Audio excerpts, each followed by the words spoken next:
Yeah, so out of the things that can go wrong, that was one of the first things I was going to mention. I don't think I've ever seen a for sale by owner who actually, if they're not willing to spend the money to hire an agent, you can almost bet 100% that they're not willing to spend the money to hire a professional photographer.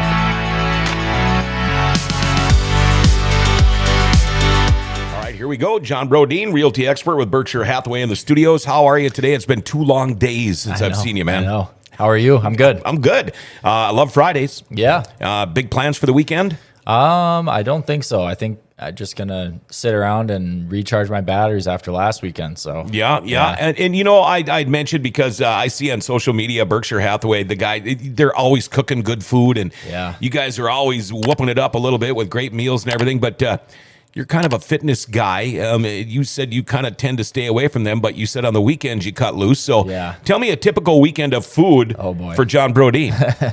Well, Friday night might do like a pizza night, and maybe get some Dairy Queen or something like that. You're crazy. Yeah. Saturday might do like Five Guys burgers. Okay. Then Sunday I'll normally go over to my parents and we'll have sub sandwiches and chips and salsa and stuff like that. So that's your free weekends then. Yeah.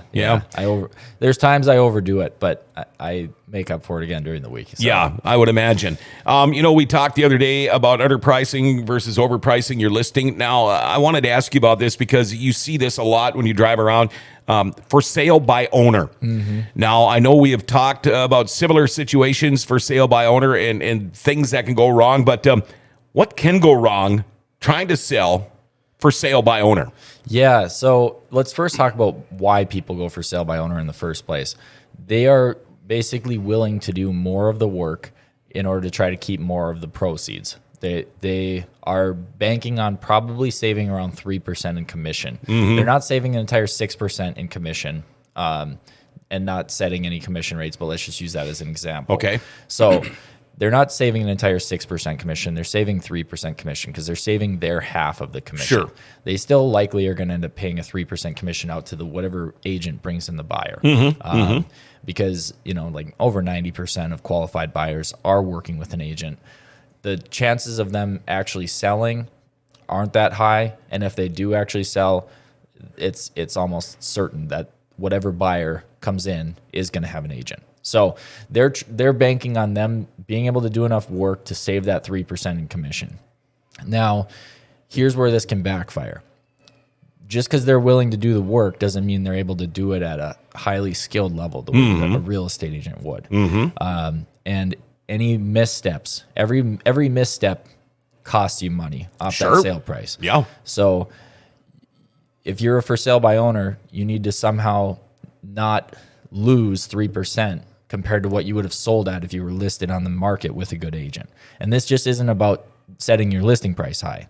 This is about actually, it's about marketing, it's about negotiating, it's about navigating the contract to close period without getting smoked at every single step of the way, keeping in mind that you're going to be going up against a pro probably. Sure. And also being able to navigate it. It's not just about not, giving everything away in negotiations.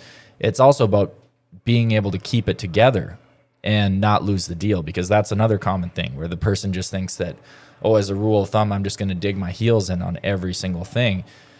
They might not know what they're supposed to dig their heels in on and what they're not supposed to dig their heels in on that could cause them to lose the deal and cause the buyer to walk away, right?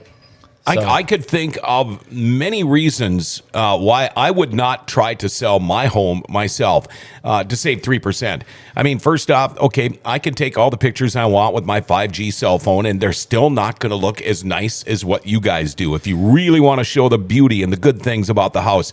Another thing is, say somebody's just happens to be in town because they know they're going to be moving here. Yep. And they have one afternoon or one morning to go look at a house or houses. And no, I'm selling it on my own, but I have a job. I can't just leave my job whenever somebody wants to look at a house. I mean, those are just a couple of the many things that I could come up with, the many reasons I could come up with why I would hire a realty expert. Yeah, so out of the things that can go wrong, that was one of the first things I was going to mention. I don't think I've ever seen a for sale by owner who actually, if they're not willing to spend the money to hire an agent, you can almost bet 100% that they're not willing to spend the money to hire a professional photographer. The difference between professional real estate photography and photos taken yourself, even if you got yourself the nicest camera and the nicest gear and you spent $8,000, you're not going to be able to shoot as good of photos as a professional real estate photographer. It's just not going to happen. You aren't going to learn all those skills in the 2 months that you've got, and nobody's going to spend the money on that type of camera anyway. Sure. I don't think I've ever seen a for sale by owner that hired a professional photographer. The closest I've seen is when they've ripped off the old professional photos from when they bought the listing. Oh, sure. Which is actually illegal because those photos are property of the photographer and the agent who paid for them. Right. So you're not allowed to do that. And usually they get in trouble and get taken down when they do that. Anyway, though, so the photos aren't going to look good. This is the first online presence that you've got is your photos. And before you even get to photos, they have to decide on a price themselves. They don't have access to the same past sale data that we do. So, and they don't know how to research past sale data in the same way. So even if they had access to all the same information, they wouldn't know how to filter it down the way that we do. They wouldn't know how to analyze it the way that we do. They wouldn't know how to make adjustments the way that we do. We base everything off of how appraisers do everything. You know, we try to mimic their process as best we can. Sure. You know, appraisers they're appraisers for a reason. Right. But we can try to get as close as we can to the job that they do, since a house has to sell twice. It has to sell to the buyer, and then it has to sell to the appraiser. The appraiser has to decide that it's worth it. So overpricing is really common amongst for sale by owners. And we talked in the last episode about what can happen if you overprice a property. It's very bad for marketing. You could plaster a property all over the front page of the New York Times, and if it's overpriced by 30%, doesn't mean it's going to sell. You just paid for an overpriced ad on an overpriced house. Exactly. The property and the price has to be able to sell itself for the marketing to be able to do its job. So bad staging. They're not getting any advice on staging, preparation, where to clean, what are some easy things to miss. Like you see almost every staging blunder in the books with for sale by owners. Oh, I bet. And you see it in their photos. Their photos don't look good, and it's not staged properly in the photos. So the online presence of these listings is usually pretty terrible. It's not going on the MLS, so it's not getting sent out to all the qualified buyers by their agents. When a listing hits the MLS, agents usually set up auto emails for their clients. So whenever a property that hits the market that meets their criteria and is in their price range, it automatically gets sent to them as soon as it hits the market. For sale by owner, this isn't happening. Real estate agents aren't looking on those websites trying to find for sale by owners. Right. It's just not going to happen. Yeah. Like you mentioned with showings, agents don't want to show for sale by owner properties. I don't know if that's a industry secret or not, but I'll just tell you they don't. What happens typically, so if I show a property that's listed on the MLS, I'm going to meet my buyers there. It's just going to be us.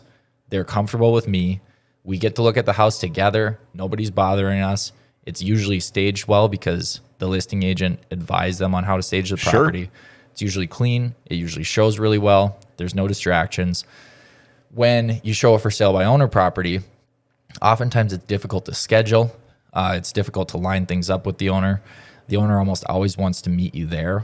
So they're kind of hovering over you the whole time when you're there with the buyers, which makes the buyers uncomfortable. Sure. And it makes it, even if the house is amazing, and let's say it's beautifully staged and well done, the owner hovering over the buyer typically makes them uncomfortable and makes it much harder for them to pull the trigger on that house.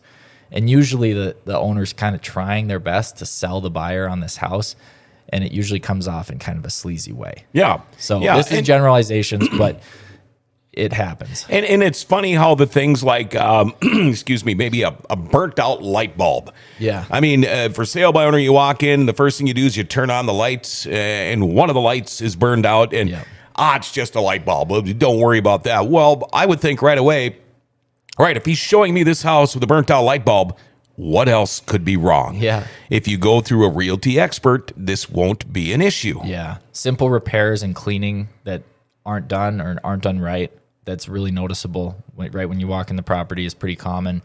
Clutter and things that are sitting out that we would have recommended hiding them away. It's not going to be, the home's not going to show well. It's rare that I walk in a house that shows well. That's a for sale by owner. So first off, you're going to have far fewer showings because of that lack of the online presence isn't good and the reach is much smaller. Right. So you're going to have much fewer showings. Like we said, agents aren't sending this property to their clients. The people who do seek out for sale by owners are either lowballer buyers who want to find an unrepresented seller and try to get that seller to pass their discount that they're getting along down to them as a buyer. You see these type of people, or you see unqualified buyers who can't maybe get a loan, who are going to try to ask you to do some sort of contract for deed or rent to own. You're going to get a lot of, wasted phone calls with people who are not able to buy your house. So and then the other thing that we talked about, like the contract side of things, if you are actually able to get an offer and accept it, you're more likely to miss something in the contract or handle something in a way that's not the industry standard that could either burn you and cost you a lot of money, put you in kind of a bad position contractually where you don't have very many options, or like we said, you could try to avoid this happening and dig your heels in on everything. And you're thinking, there's no way I'm getting taken advantage. I'm just not going to give them anything they want. And then that could cause the deal to fall apart. Now you got to find a different buyer. Right. So it's usually one of the two. They're not going to know that those fine, the things that an expert will know. I mean, you guys teach me something different every time you come in the studio. And again, I see these signs all over the place, for sale by owner. But now I'm not very good with math. But say you got a $250,000 house. Is it really worth saving that 3% to go through all the headaches? We mentioned on Wednesday, you mentioned the term beat up. That's probably what's going to happen. And when it all is said and done, your house is on the market for 6 months. And pretty soon you're calling realty expert John Brodeen and saying, hey, I should have never done this. I should have got a hold of you in the first place. And even on the ones that do sell, there have been national studies done that show, I believe it's 5% less that for sale by owners sell for on average than a house listed on the MLS. So if you saved that 3%, but you sold for 5% less, and you did all the work and all the hassle yourself, and it probably took you way longer, and it was a way bigger headache than it would have been if you would have had an agent holding your hand. That's the reason that real estate agents are in business, and the vast majority of homes sell with an agent. So I want to say this: that's when you get beat up. Yeah. That's what the end result of getting beat up looks like. Sure. Yeah, it's not good, and it's just there's so many little details at every step of the way. If let's say from the contract to close time, for example, if you don't know what a typical home inspection negotiation looks like, you're not going to know what a fair meeting ground is. Okay. Or if you don't know what the standard procedure is for if a appraisal comes in $5,000 low, you could handle it wrong on one side of things that's going to cost you a lot of money, and you could handle it wrong on the other side of things where you're just going to refuse to give the buyer anything, and then they're going to walk away and you're going to lose the deal. And maybe the typical fair way to handle it was different than what you did. And if you don't know the typical fair way to handle it to keep everybody happy, you're just a step behind, and it's going to be so much more difficult on those buyers to work with you. And if you make it to the closing table, there's going to be much less money left there for you. I'm thinking about retitling this show to an educational series because I learn more and more all the time. It's getting to be that time. A lot of people, as we're rolling into spring and summer here, looking to buy and sell. And you know what? A lot of things can go wrong if you're trying to sell your house by yourself. How do we get a hold of realty expert John Brodeen? So my cell phone number is 701-213-5428. A lot of people's homes have gone up in value over these past 2 years especially. So if you've been in your home for a while and you're curious about what it's worth now, reach out to me, give my cell phone a call, shoot me a text message. If you just want to learn more about real estate and stay on top of the Grand Forks real estate market, follow me on Instagram, subscribe to me on YouTube. I put out content all the time that Grand Forks homeowners are going to find really valuable on there. As always, John Brodeen, thanks for coming in, and you have yourself a wonderful weekend, man. Yes, sir. You too. All right, there you go. For the week, that's your Berkshire Hathaway bi-weekly podcast with your realty expert, John Brodeen.